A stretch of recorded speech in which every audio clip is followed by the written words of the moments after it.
So please welcome Charlie's wife, Mary Morrison Michelson, and assistant coach Dan Fridgen to accept on Charlie's behalf. This is a very great honor for Charlie to be inducted into the Union College Athletics Hall of Fame.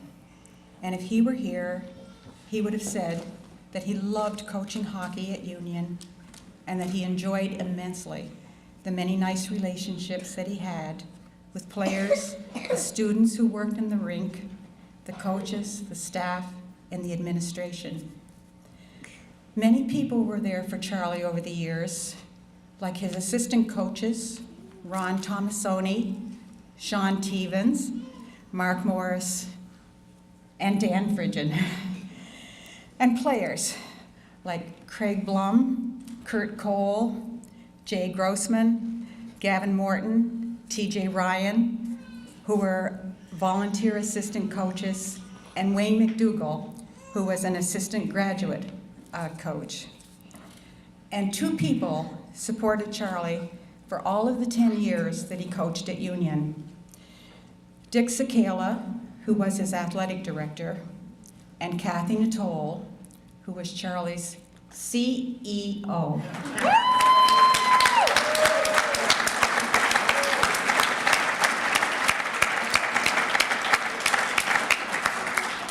Charlie was very appreciative, and he would have thanked all of you and many others. And I would like to congratulate Charlie's 83-84 hockey team on being inducted into the Hall of Fame.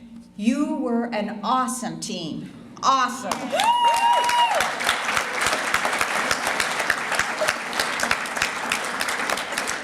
And I understand that there are about 50 former players here this evening, and I'm sure many, many Charlie stories are going to be told this weekend. I'd also like to congratulate Terry Campbell, who is being inducted, and Terry was recruited to Union by Charlie and Dan. I'd also like to congratulate Gil Egan, Todd Faubert, and Wayne McDougall, who were inducted at earlier ceremonies. They also were recruited to Union by Charlie.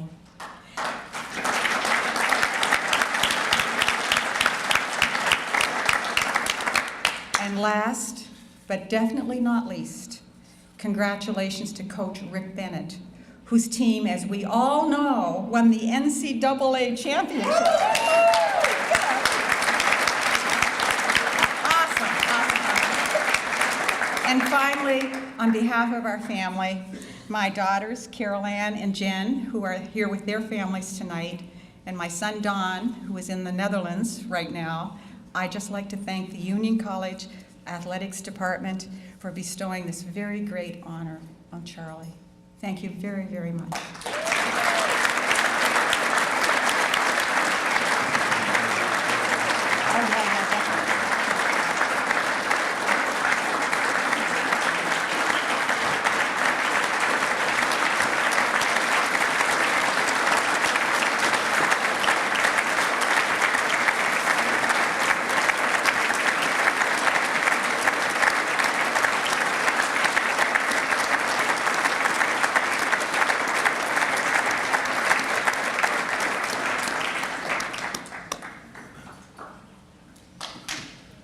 Well, I have the honor and privilege of reflecting on Charlie Morrison, not just as the man, the coach, the educator, the husband, the father, and the mentor, but brace yourselves. Charlie was unbelievable, way ahead of his time. I worked with Charlie for 3 years, from 1985 to 1988. And he told me on my first interview to memorize Rand McNally and I'd be married to the telephone. And he was not wrong. Recruiting was first and foremost to Charlie and his hockey program. The director of admissions at the time was Ken Nurse, I believe. And Charlie wanted me at every prep school by probably the middle of September, so that when Ken Nurse sent his recruiters to those prep schools, they would say, hey, your coaching staff has been here already. His practices were unbelievable. He had what was called the Capital District Prep School Hockey Tournament, which he put together. And the amount of talent that came through those doors were amazing. And it was prep schools from the United States thrown in with a couple of teams from Canada. And I'll never forget this one hockey game. It was New Hampton Prep and the Wexford Raiders. As a matter of fact, I think Eric Lindros was playing for the Raiders at the time. And you could tell it was getting rough out there. I was sitting up with Charlie just outside his office, and all of a sudden, they get into a brawl. And the sticks, the helmets are flying. He yells at me, Dan, run down, tell them to put on the national anthem. So I run down the stairs, and just as you're coming around over by where they sell the jerseys and stuff now at the games, I go to take a right turn. The floor is all slick. I wipe out. I go over. I say, put on the national anthem. So they put on the national anthem, and sure enough, everybody just stood there, and the brawl stopped.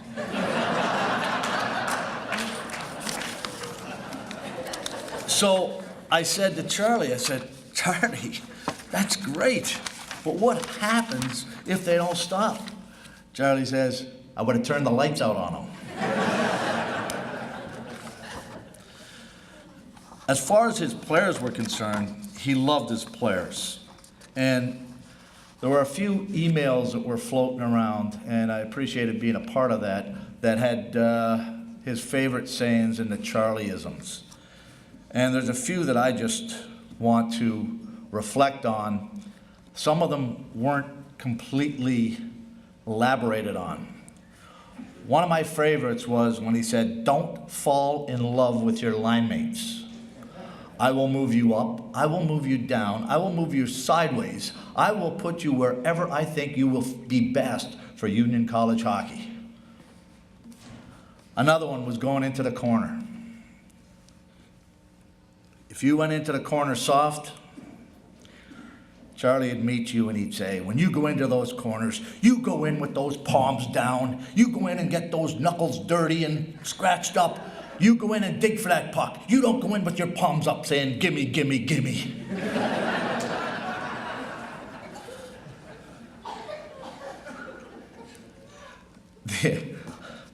The drop passes. You got eyes in the front of your head for a reason, not in the back of your head. He wanted that puck moving forward at all times. The other one that I didn't see, and it was usually between the first and second period, where we probably looked really lost out there. Charlie'd come in the locker room and he'd say, boy, you guys look lost out there. You look lost. You don't know where the heck you are. Well, you know what?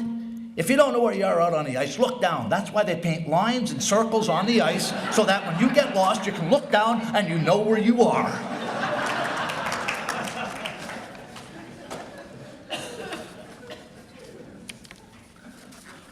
Home visits.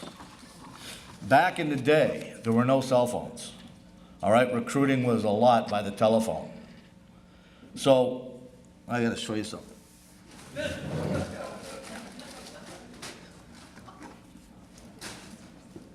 You know what this is? This is what Charlie gave me for every recruiting trip. It's a CB radio. This is a magnetic antenna that you would put on the car's roof. You'd bring the wire in, plug it into your lighter, and there it was. You would be amazed at what goes on in truck stops between 2 and 3 o'clock in the morning.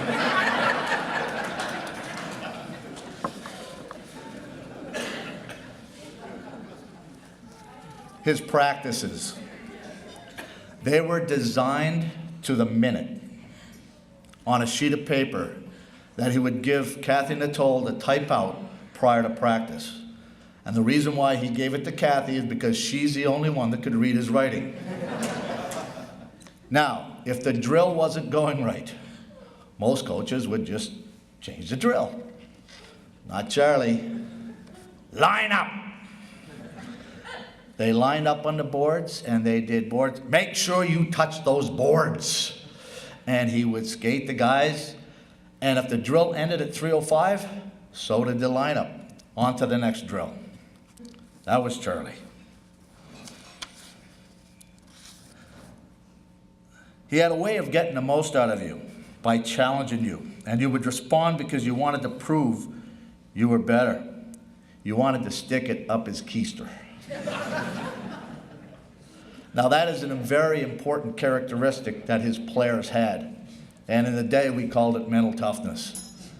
And that's how he made you better. That's how he was with me as an assistant coach. My office was below his. I think the women's locker room is down there now. He was upstairs where Coach Bennett currently is. So I'd be watching an NHL game and I'd see something. I'd run up the stairs. Hey, Charlie, let's try this on a power play. This is great. Charlie, this is great. He'd look at me, he goes, damn, the friggin' wheel's been invented. I go back down and all of a sudden back up. Hey, Charlie, let's try this in a penalty kill. We can move this guy that. Dan, the friggin' wheel's been invented. And it was like he was pushing me to not stop going up there with any ideas that I might have had as far as making the team better. I was speaking with Mark Morris just recently, and he sent an email to Kathy, which I want to read here. He said, little did I know, now Mark Morris was a coach from 84, 85, he was here for a year, and he is currently the head coach of the Charlotte American Hockey League team, which is Carolina Hurricanes National Hockey League team, farm team in Charlotte. He said, little did I know when I first arrived what a special experience I would enjoy as a coach alongside Charlie and the people working at Achilles Rink. Looking back, it's easy to see what a wonderful foundation I had to build my own career upon. Charlie's passion, pride, loyalty, determination, and his principled commitment to the boys and his beloved Union College hockey program was a solid blueprint for all of us lucky enough to have played to work for him. To this day, most of his former players stay in touch. That speaks volumes. The brotherhood they maintain is as tight as you'll ever see. Most of their personal successes in the lives they lead today can be linked to the lessons they learned from Charlie's leadership. Being a great teammate mattered, and Charlie instilled that in his players. He helped create a caring, trusting environment for success to unfold. The program today continues to benefit from his years of service to the college. Charlie definitely made his vocation his vacation. He loved his family, his boys, and his teams as much as any coach I've ever known. He was as steadfast in his beliefs and never wavered. In a tough business and under trying circumstances, he managed to mold a winner and succeeded. There were no shortcuts. He did things right. Charlie was always firm, but fair as a coach. Personally, I'm forever grateful for his generosity, his friendship, his kindness, his mentoring, and his guidance. Charlie always preached team first. It allowed the boys to play hard for each other and endure through adversity. In the end, those attributes remain the legacy he left for the rest of us to hold on to as we reflect on the great memories of our days together as skating Dutchmen. What a wonderful gift he gave us. Have fun tonight and enjoy the festivities. In closing, Mark wanted me to share a story. And it was his first year, and it was his first time in a recruiting meeting with Charlie. And it was this kid that had come in with his mom and had sat down, and Mark sat down, and the kid was a big guy. He had a sport coat on. He had a crew cut with a flat top, kind of a big boy. He had a big, thick neck. And Charlie says to the kid, "So where are you from?" And before the kid had Marblehead, Mass out of his mouth, Charlie says, "So did they name the town after you?" Mark looked at his mom, and her jaw dropped. And like only Charlie could do and get away with, he looked over at the mom and says, "Relax, Mom." But that was Charlie. That was Charlie. In closing, just, you hear some other things. On our recruiting visits, we had what was called the Charlie Morrison Show. It was slides of the rink, festivities, and it was great. And, Charlie would sit there, and that's when you would hear the things like, there are 3 priorities in life: your family, your education, and hockey. We want to be number 1 in hockey, but not at the expense of your family or education. And if your hockey gets in the way of your family or education, you won't play until we rectify that. He would also ask Mom, "Hey, it's time for the Charlie Morrison show. Can we have some popcorn?" And sure enough, they'd get up to make the popcorn. I'd be like, "No, I'm just kidding, I'm just kidding." And you'd hear at that point, "Mom, cut the cord." You would hear, if the kid had long hair, you'd hear, "You need a haircut." Being brutally honest.